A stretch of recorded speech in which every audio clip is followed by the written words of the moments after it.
They're gonna send money to Ukraine, Israel, places that none of us give a fuck about. Let's keep it 100, man. None of us is waking up every morning talking about some, I wonder what's going on in Ukraine. I wonder what's going on in Israel. No! We're waking up every morning trying to figure out how the fuck we gonna pay our rent. While they over there living fucking lavish lifestyle, all of the fucking Congress and Senate, and I know some of y'all gonna be like, well, you should choose better careers. Let's think about this. How the fuck you think Nancy Pelosi made $250 million fucking dollars? Do you think it's because of her career? Then they gonna sit there and talk about it's the best interest of the country. We care about you. Here's how you can show that you care about us. Put these fucking gas prices down. Put these groceries down. $96 billion fucking dollars. You can give $2 billion per state. That'd be a fucking start. And they over there fucking clapping and shit like they did something successful. You motherfuckers keep playing with us. It ain't about people fucking struggling. It's about banning a TikTok, banning a fucking app. That's what y'all concerned about? Bro, these motherfuckers' priorities is all twisted. They don't even give a fuck if we care. TikTok is the only place to get our fucking news from because y'all ain't sharing the news on Yahoo News or Google News or CNN News. You greedy, selfish son of a... We're starting to see a real tipping point where American society is moving towards Trump. The media ignoring it or trying not to cover it is only making the situation worse.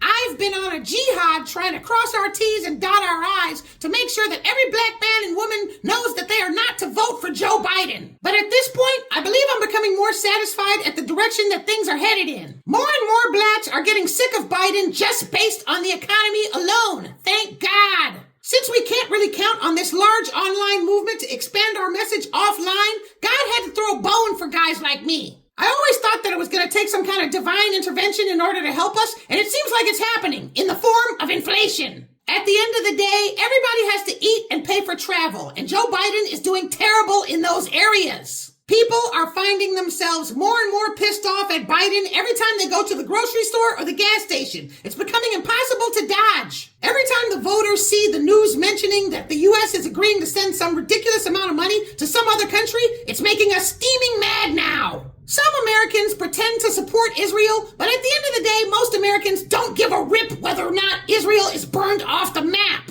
Black people are usually most affected by a bad economy, and right now we are feeling the crunch. So whether or not black voters are seeing things through the lens of black empowerment, they're being pushed away from Biden anyway now. Even if Biden tried to change his tune right now, it's too late already, and sending Obama out to sing Al Green isn't gonna work this time. As far as Kamala Harris, the best thing to do is keep her as far from the cameras as possible. Another thing is that Joe Biden is going to run. They are not going to replace him. Replacing Biden with any other candidate would be risky as hell. Give it up with that Gavin Newsom, Michelle Obama crap. What's your message to Joe Biden? F*** you.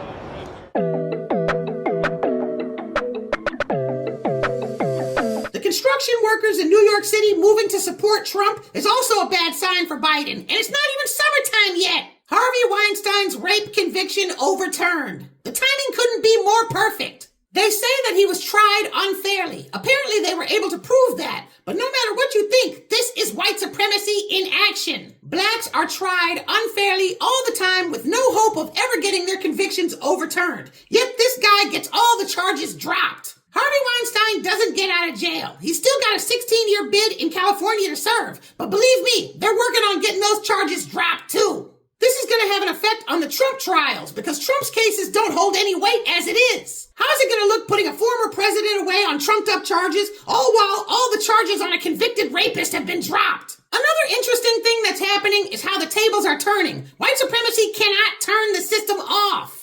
Under normal circumstances, a black person being harassed or murdered by the police is just business as usual. Now every story of a black person being harassed is a reminder to black voters that black people are being bugged while illegal immigrants get to do whatever the hell they want. Hopefully this forces black voters to take a stand this November and put Joe Biden face down in the mud. I'm trying to raise $4,000 in order to send 100,000 flyers to Tariq's Washington rally this June. The flyers will be free and people can take as much as they need back to their communities. Please donate anything that you can. The Cash App is in the description box. Thank you.